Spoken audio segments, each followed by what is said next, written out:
समुद्र की गहराइयों में छिपा एक अद्भुत रहस्य। एक ऐसा दिव्य क्षण जब स्वयं भगवान शिव प्रकट कर रहे थे गुप्त योग और तंत्र का ज्ञान। लेकिन उस ज्ञान का साक्षी कौन था? न कोई आर्षि, न कोई देवता, बल्कि एक मछली के गर्भ में पल रहा एक दिव्य बालक। सृष्टि के रहस्यों में छिपी एक ऐसी कथा जहां स्वयं त्रिदेवों की शक्ति ने लिया मानव स्वरूप। कहा जाता है कि कवि नारायण, जो ब्रह्मा, विष्णु और शिव की संयुक्त दिव्य शक्ति थे, उन्होंने ही धरा पर गुरु मत्स्येंद्र नाथ के रूप में अवतार लिया। एक दिन कैलाश की दिव्य शांति में माता पार्वती ने महादेव से प्रश्न किया, हे स्वामी, आप अजर अमर हैं, परंतु मुझे बार बार जन्म लेना पड़ता है। ऐसा क्यों? कौन सा वह मंत्र है जो आपको इस जन्म मरण के बंधन से मुक्त रखता है? महादेव मुस्कुराए और बोले, हे देवी, यह ज्ञान अत्यंत गुप्त है। इसे केवल एकांत में ही दिया जा सकता है।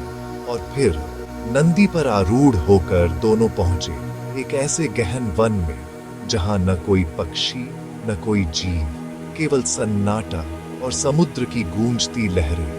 उस घने वन में किसी पक्षी की छाया भी नजर नहीं आती थी। उस गहन वन में एक स्थान पर शिवजी ने अपना बाघ चर्म बिछाया और दोनों वहीं बैठ गए। तत्पश्चात शिवजी वहां बैठकर उन्हें तत्व ज्ञान का उपदेश देने लगे। कुछ समय तक तो पार्वती जी ध्यान मग्न होकर उस उपदेश को सुनती रही, परंतु देव संयोग, हे देवी, मैंने जिस रहस्यमय ज्ञान का उपदेश दिया है वह तुम्हारी समझ में ठीक प्रकार से आया है अथवा नहीं, यह मुझे बताओ।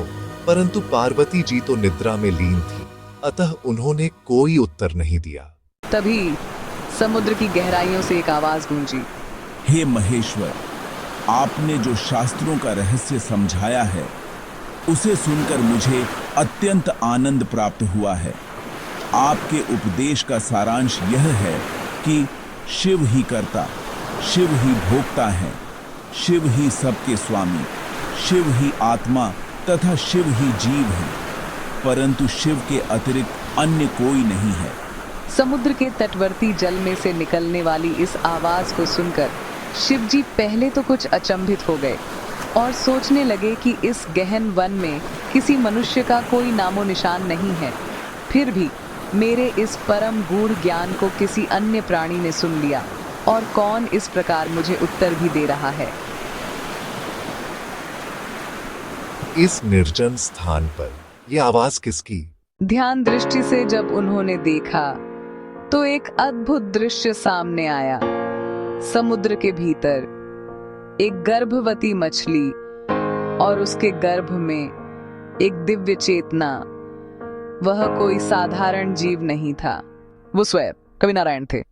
हे कवि नारायण, तुमने उस ज्ञान को ग्रहण किया जिसे देवता भी नहीं समझ पाते। तुम इस ज्ञान के योग्य हो। हे कवि नारायण, आप इस समय गर्भ में स्थित हैं, अतः इस समय इस तत्व ज्ञान का मनन करते रहिएगा।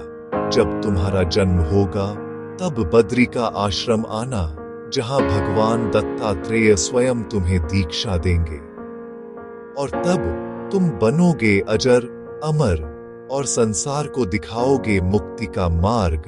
और इसी दिव्य क्षण से प्रारंभ हुई एक महान योगी की यात्रा, और एक महान योगी की यात्रा, और जो आगे चलकर कहलाए गुरु मत्स्येंद्र नाथ। और इस प्रकार मछली के गर्भ से प्रकट हुए गुरु मत्स्येंद्र नाथ, जिन्होंने संसार को योग, तंत्र और आत्मज्ञान का प्रकाश दिया।